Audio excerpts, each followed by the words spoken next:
दोस्तों, आज की ये कहानी आपको रुलाएगी, हंसाएगी, सोचने पर मजबूर करेगी और शायद आपके दिल में छिपी किसी पुरानी याद को जगा देगी। क्योंकि ये कहानी है मुंबई के चमचमाते हाई राइज अपार्टमेंट्स में रहने वाली रिया मेहता की। एक ऐसी अमीर और घमंडी लड़की जो बाहर से तो दुनिया की मालकिन लगती थी, लेकिन अंदर से इतनी अकेली थी कि रातें काटना मुश्किल हो जाता था। और उसकी जिंदगी में आता है आरव शर्मा, एक साधारण सा लड़का जिसकी आंखों में इतनी सच्चाई थी कि वो किसी के भी दिल को छू लेती थी। लेकिन उसके पीछे छिपा था एक ऐसा राज जो सब कुछ उलट पुलट कर देता था। और ये डील जो सिर्फ बाहर की दुनिया को दिखाने के लिए थी, धीरे धीरे दोनों के दिलों को इतनी बुरी तरह बांध देती थी कि अलग होना मौत से बदतर लगने लगता था। लेकिन चलिए शुरू से सुनाते हैं ये दिल छू लेने वाली दास्तान, जो आपको हर पल बांधे रखेगी और अंत तक आपकी आंखें नम कर देगी। रिया मेहता, मुंबई के साउथ बॉम्बे में रहने वाली वो लड़की जिसके पास सब कुछ था, लग्जरी कारें, डिजाइनर कपड़े, पार्टियां जहां सितारे आते थे। लेकिन उसके दिल में एक खालीपन था जो कभी नहीं भरता था, क्योंकि उसके पिता राजेश मेहता शहर के बड़े रियल एस्टेट टाइकून थे और उनकी इकलौती बेटी रिया हमेशा अपनी मर्जी से जीती थी। वो मानती थी कि प्यार सिर्फ फिल्मों और किताबों में होता है। असल जिंदगी में या तो पैसा चलता है या फिर वो अकेलापन जो रातों को चुभता रहता है। और एक शाम जब डिनर टेबल पर राजेश ने कहा कि बेटा, अब तेरा अकेलापन देखकर मुझे चिंता होती है, शादी के बारे में सोच, तो रिया ने हंसकर जवाब दिया कि पापा, मैं किसी ऐसे से शादी नहीं करूंगी जो मेरे लेवल का न हो, या तो वो मुझसे ज्यादा अमीर हो या फिर मेरी हर शर्त पर चले। राजेश चुप हो गए, लेकिन उनके चेहरे पर वो पिता वाली फिक्र साफ झलक रही थी जो एक बाप को अपनी बेटी के लिए हमेशा सताती रहती है। और उसी रात रिया अपनी लग्जरी कार में ड्राइवर के साथ जुहू बीच के पास से गुजर रही थी, जहां समंदर की लहरें किनारे से टकरा रही थी और दूर एक छोटे से पार्क में कुछ बच्चे जमीन पर बैठे थे और एक लड़का उन्हें किताबें पढ़ा रहा था। सफेद शर्ट, पुराना बैग, चेहरे पर हल्की थकान, लेकिन आंखों में इतनी गर्माहट और सच्चाई कि रिया की नजरें उसी पर अटक गई। वो लड़का था आरव शर्मा, एक छोटे से प्राइवेट स्कूल में टीचर जो दिन भर बच्चों को पढ़ाता और शाम को गरीब मोहल्ले के बच्चों को फ्री ट्यूशन देता था, क्योंकि उसके दिल में वो जज्बा था कि शिक्षा हर बच्चे का हक है। और रिया ने ड्राइवर से कहा कि उस लड़के का नाम और पता करो, अभी के अभी, क्योंकि उसके दिमाग में एक प्लान घूम रहा था जो उसकी जिंदगी बदलने वाला था। अगले दिन जब आरव ट्यूशन खत्म करके बाहर निकला तो सामने एक बड़ी एसयूवी रुकी और उसमें से रिया उतरी। आरव हैरान हो गया। उसने झिझकते हुए पूछा कि आप कौन?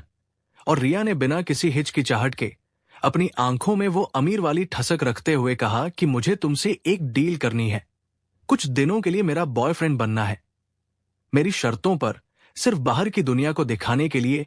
आरव ने घबराकर कहा कि मैम, मैं समझा नहीं, क्या मतलब? और रिया ने धीरे धीरे समझाते हुए कहा कि मुझे अपने घर वालों को यह साबित करना है कि मैं अकेली नहीं हूं। मैं किसी को डेट कर रही हूं। तुम्हें अच्छे कपड़े मिलेंगे, अच्छा रहन सहन, पैसे भी, लेकिन कोई दिल का कनेक्शन नहीं। सिर्फ एक कॉन्ट्रैक्ट लवर, मतलब एक समझौता जहां कोई इमोशंस नहीं होंगे। आरव ने चुपचाप सब सुना, फिर एक लंबी सांस ली और पूछा कि अगर इस नाटक में किसी का दिल लग गया तो क्या होगा? क्योंकि जिंदगी में कभी कभी झूठी बातें सच्ची हो जाती है और फिर उन्हें संभालना मुश्किल हो जाता है। रिया ने मुस्कुराकर कहा कि तुम्हारा दिल नहीं लगेगा, क्योंकि तुम जानते हो ये सब क्या है, और मेरा दिल तो पहले ही पत्थर बन चुका है, कोई फीलिंग्स नहीं बची। आरव ने कुछ देर सोचा। उसके मन में घर की जिम्मेदारियां घूम रही थी, मां की बीमारी, बहन की शादी, पैसे की तंगी। और फिर शांति से बोला कि ठीक है, अगर ये तुम्हारे लिए सिर्फ एक खेल है तो मेरे लिए एक जिम्मेदारी। लेकिन याद रखना, मैं कभी दिल का सौदा नहीं करता, सिर्फ ईमानदारी से निभाता हूं। रिया ने हाथ बढ़ाया और कहा डील पक्की। लेकिन आरव ने हाथ नहीं मिलाया, बस सिर हिलाकर कहा कि समझौता है, मैं निभा दूंगा। और यूं शुरू हुई वो डील जहां कोई प्यार नहीं था, कोई एहसास नहीं, सिर्फ बाहर की दुनिया के लिए एक नकली रिश्ता। लेकिन किसे पता था कि ये नकली रिश्ता धीरे धीरे इतना गहरा हो जाएगा कि दोनों के दिलों में घर कर लेगा, और फिर अलग होना जैसे जिंदगी से अलग होना लगेगा। शुरुआत में सब कुछ एक स्क्रिप्ट की तरह था। रिया हर चीज पर नियम लगाती, कैसे बोलना है, क्या पहनना है, कहां मुस्कुराना है, कहां हाथ पकड़ना है। और आरव हर बार चुपचाप मानता जाता, कभी शॉपिंग मॉल में साथ घूमना तो कभी फैमिली पार्टी में हाथ डाले खड़े रहना। रिया उसे ट्रेनिंग देती जैसे वो कोई रोबोट हो, और आरव मुस्कुराकर कहता कि हाँ मैम, जैसा आप कहें वैसा ही करूंगा। लेकिन धीरे धीरे रिया को आरव की सादगी में एक अजीब सा सुकून मिलने लगा, जैसे उसके दिल की खाली जगह भर रही हो। एक दिन रिया बीमार पड़ गई, तेज बुखार, सिर दर्द। राजेश काम में बिजी थे, घर की मेड छुट्टी पर, और आरव बिना बताए आया। किचन में जाकर सादी खिचड़ी बनाई, दवा लाया, उसके बिस्तर के पास बैठकर माथे पर ठंडी पट्टी रखी और कहा कि पैसे के रिश्ते में ये सब नहीं लिखा होता, लेकिन इंसानियत में जरूर होता है, क्योंकि कोई बीमार हो तो देखभाल करना दिल से आता है। रिया उसकी तरफ देखती रही। उसके दिल में पहली बार किसी ने बिना किसी उम्मीद के उसकी केयर की थी, और वो पल इतना भावुक था कि रिया की आंखों में आंसू आ गए। लेकिन वो छिपा गई, क्योंकि वो अभी भी मानती थी कि ये सब नकली है, लेकिन कहीं अंदर से कुछ पिघल रहा था। कुछ दिन बाद एक शाम दोनों जुहू बीच पर घूम रहे थे। समंदर की लहरें उनके पैरों को छू रही थी, हवा में नमकीन खुशबू थी। और रिया ने अचानक पूछ लिया कि आरव, तुम्हें कभी ये सब अजीब नहीं लगता? एक अमीर लड़की के साथ घूमना, लोगों के सामने उसके साथ इतना क्लोज दिखना, और फिर घर जाकर अपनी पुरानी जिंदगी में लौट जाना। आरव ने हल्के से मुस्कुराकर कहा कि कभी कभी लगता है जैसे मैं किसी सपने में हूं जो मेरा नहीं है। लेकिन दिल कहता है कि अगर मैं सच्चा रहा तो शायद ये नकली रिश्ता एक दिन सच्चा बन जाएगा। क्योंकि जिंदगी में कभी कभी छोटी छोटी चीजें बड़े बदलाव लाती है। रिया चुप हो गई। उसने पहली बार किसी लड़के को इतने दिल से बोलते सुना था, जो न उसके पैसे से डरता था न उसकी अमीरी से, बस उसकी आंखों को पढ़ने की कोशिश करता था। और वो पल इतना गहरा था कि रिया का दिल धड़क उठा, लेकिन वो फिर भी खुद को रोकती रही, क्योंकि उसे डर था कि कहीं ये सब फिर से टूट न जाए। दिन गुजरते गए। अब वो रिश्ता जो सिर्फ कागज पर था, धीरे धीरे सच्चे कनेक्शन में बदल रहा था। आरव कभी रिया के लिए उसकी पसंद के लाल गुलाब लाता तो रिया उसके साथ सड़क किनारे चाय पीती, हंसती, बातें करती। रिया की मुस्कान अब नकली नहीं लगती थी, बल्कि वो सच्ची खुशी से चमकती थी। और आरव की आंखें अब झुकती नहीं, बल्कि रिया को देखकर चमक उठती। लेकिन इसी बीच एक दिन दोनों एक छोटे से कैफे में बैठे थे। कॉफी की खुशबू हवा में घुली थी, और रिया ने अचानक सवाल कर दिया कि अगर यह रिश्ता असली होता तो क्या तुम मुझसे शादी करते? आरव ने मुस्कुराकर कहा कि असली रिश्ता शादी से नहीं, मोहब्बत से बनता है। और हां, मैं करता, शायद उस पल से पहले कर लेता जब तुमने मुझे सिर्फ एक नाटक का हिस्सा समझा था, क्योंकि प्यार वो है जो शर्तों से ऊपर होता है। रिया ने सिर झुका लिया। उसे पहली बार शर्म महसूस हुई, और फिर धीरे से बोली कि अब मुझे इस नाटक में तुम्हारी मौजूदगी झूठी नहीं लगती, बल्कि वो सच्ची लगती है जो मेरे दिल को छूती है। आरव ने उसकी तरफ देखा। उसकी आंखों में एक भरोसा था, लेकिन साथ ही एक डर भी कि कहीं ये सब फिर से न टूट जाए। और वो रात दोनों के लिए इतनी भारी थी कि नींद नहीं आई, क्योंकि अब उनके बीच सिर्फ डील नहीं थी, बल्कि गहरी भावनाएं थी जो बिना कहे भी सब कह रही थी।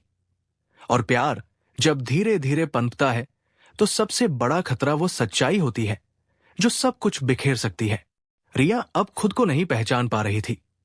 वो जो कभी दिल को कमजोरी समझती थी, आज उसी दिल में आरव के लिए इतनी बेचैनी और चाहत महसूस कर रही थी कि उसके बिना दिन अधूरे लगते। उसके साथ बैठना अब एक्टिंग नहीं, बल्कि सच्ची खुशी लगती। और एक दिन जब दोनों एक फैमिली फंक्शन से लौट रहे थे, कार में हल्की बारिश हो रही थी, खिड़की पर बूंदें टपक रही थी। रिया ने धीरे से कहा कि आरव, अब ये सब खत्म कर दे, क्योंकि इस कॉन्ट्रैक्ट की मियाद पूरी हो चुकी है और अब ये सिर्फ दिखावा नहीं रहा। आरव चौंक गया। उसने रिया की तरफ देखा और पूछा कि क्या मतलब। रिया ने गहरी सांस ली और बोली कि अब ये रिश्ता दिल से जुड़ चुका है। मैं नहीं चाहती कि हम इसे नकली रखें, क्योंकि अब मैं तुम्हारे साथ सच्ची जिंदगी जीना चाहती हूं। आरव की आंखों में खुशी की चमक थी। उसे यकीन नहीं हो रहा था और वो कुछ कहने ही वाला था कि अचानक एक कार उनकी सामने रुकी। कुछ लोग उतरे और एक आदमी गुस्से में आरव की तरफ बढ़ा। बोला कि तू यहां भी नाटक कर रहा है। तूने अपनी मां के इलाज और बहन की शादी के लिए जो पैसे उधार लिए थे, उसके लिए हम तुझे कितना ढूंढते रहे। रिया स्तब्ध रह गई। उसने पूछा कि ये क्या कह रहे हैं, और वो आदमी ने गुस्से में बताया कि मैम, ये लड़का कर्ज में डूबा है। ब्याज बढ़ता गया तो अब अमीर लड़की से रिश्ता बनाकर पैसे कमाने की कोशिश कर रहा है। रिया की सांसें रुक गई। उसने आरव से पूछा कि ये सच है। आरव चुप था, उसका चेहरा झुका हुआ। फिर बोला कि हाँ, मैंने तुम्हें नहीं बताया क्योंकि डरता था कि तुम्हारा भरोसा टूट जाएगा। लेकिन शुरू में शायद पैसे के लिए हाँ कहा, लेकिन अब मैं तुमसे सच्चा प्यार करता हूं। रिया पीछे हट गई। उसके दिल में दर्द की लहर दौड़ी। वो बोली कि तो तुमने मुझे सिर्फ पैसों का जरिया समझा, और कार से उतरकर बिना पीछे देखे चली गई।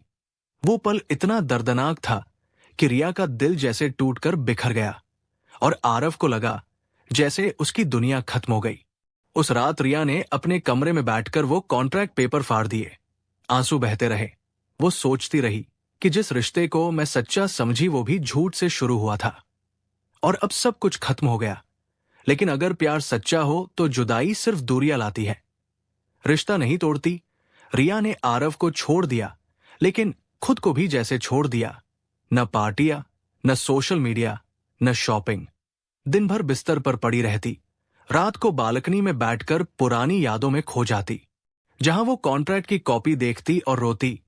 वो कागज अब सिर्फ कागज नहीं था, बल्कि उसकी जिंदगी की अधूरी कहानी थी, जो झूठ से सच्चाई तक पहुंची लेकिन टूट गई। और दूसरी तरफ आरव अब भी उसी स्कूल में पढ़ा था। बच्चों के साथ हंसता, लेकिन उसकी हंसी में कमी थी। रात को छत पर बैठता, रिया का दिया स्वेटर पहनता और उसकी याद में डूबता। कभी उसके फोन में वो पुरानी बातें सुनता जहां रिया पूछती कि क्या तुम मुझसे शादी करोगे, और आरव फुसफुसाता कि अब भी करूंगा, क्योंकि प्यार कभी खत्म नहीं होता। राजेश ने अपनी बेटी को टूटते देखा तो एक दिन उसके कमरे में आए। रिया किताबों में खोई थी। पहले कभी किताबें नहीं पढ़ती थी, लेकिन अब उन्हीं में सुकून ढूंढ रही थी। राजेश ने कहा कि बेटा, मैं सोचता था तू मजबूत है, लेकिन अब लगता है तू मोहब्बत में और मजबूत हो गई है, सच्ची हो गई है। रिया ने आंसू भरी आंखों से कहा कि पापा, जिस रिश्ते को मैं नकली समझी वो मेरे लिए सबसे असली था, और अब सब खो गया। राजेश ने हाथ पकड़कर कहा कि अगर वो तुझे सच्चा मानता है तो एक बार मिल ले। शायद वो भी खुद को माफ नहीं कर पा रहा। और अगली सुबह रिया ने वही ड्रेस पहनी जो पहली बार आरव के साथ कैफे गई थी। कार नहीं ली, बस पकड़ी और उसी मोहल्ले पहुंची जहां आरव बच्चों को पढ़ा रहा था। वो दूर से देखती रही। उसके बाल हवा में उड़ रहे थे, बच्चे हंस रहे थे, लेकिन आरव के चेहरे पर उदासी थी। रिया सीढ़ियां चढ़ने लगी, लेकिन हिम्मत नहीं हुई। वो मुड़ गई, लेकिन आरव ने झलक देख ली। उसे लगा जैसे कोई सपना है, और उसी रात उसने डायरी में लिखा कि मैं उसे खोना नहीं चाहता। क्या मैं उसे दोबारा पा सकता हूं? क्योंकि प्यार अगर सच्चा हो तो जिंदगी मौका देती है। कई दिन बीत गए।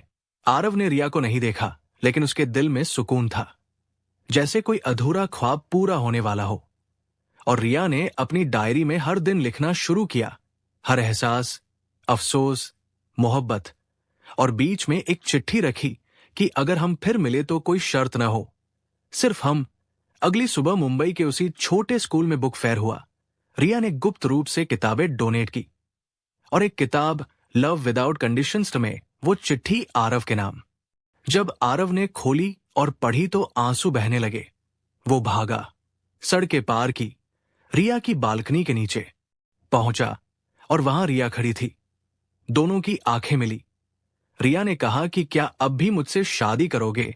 आरव ने झुककर पैर छुए और कहा कि अब तुम्हारा साथ मेरी मोहब्बत नहीं ईमान है। अगर आज न कहती तो मैं सारी जिंदगी अधूरा रहता। रिया ने चेहरा थामा और कहा कि अब कोई कॉन्ट्रैक्ट नहीं, सिर्फ तुम और मैं। और आज सालों बाद मुंबई के एक एनजीओ स्कूल में जब रिया एंड आरव फाउंडेशन खुला तो सबने तालियां बजाई, लेकिन वो दोनों सिर्फ एक दूसरे को देख रहे थे, क्योंकि अब उनके बीच कोई झूठ नहीं था, सिर्फ सच्चा प्यार जो कागज से शुरू होकर जिंदगी बन गया था। दोस्तों, इस कहानी से सीख मिलती है कि प्यार अमीर गरीब का खेल नहीं होता, वो दिलों का मिलन होता है। और अगर शुरुआत झूठ से भी हो तो सच्चाई से वो सबसे मजबूत बन सकता है। बस जरूरत है भरोसे और ईमानदारी की। अब आप बताओ, क्या आप किसी ऐसे रिश्ते को दूसरा मौका देंगे जो झूठ से शुरू हुआ लेकिन बाद में सच्चा बन गया? या फिर आपका कोई ऐसा अनुभव है जहां डील प्यार में बदल गई? कमेंट में जरूर लिखो अपना नाम और शहर का नाम, क्योंकि आपकी कहानियां हमें नई कहानियां बनाने की ताकत देती है। और अगर ये कहानी आपके दिल को छू गई तो लाइक करो, शेयर करो और चैनल स्टोरी बाय रानी को सब्सक्राइब कर लो। मिलते हैं अगली भावुक कहानी में।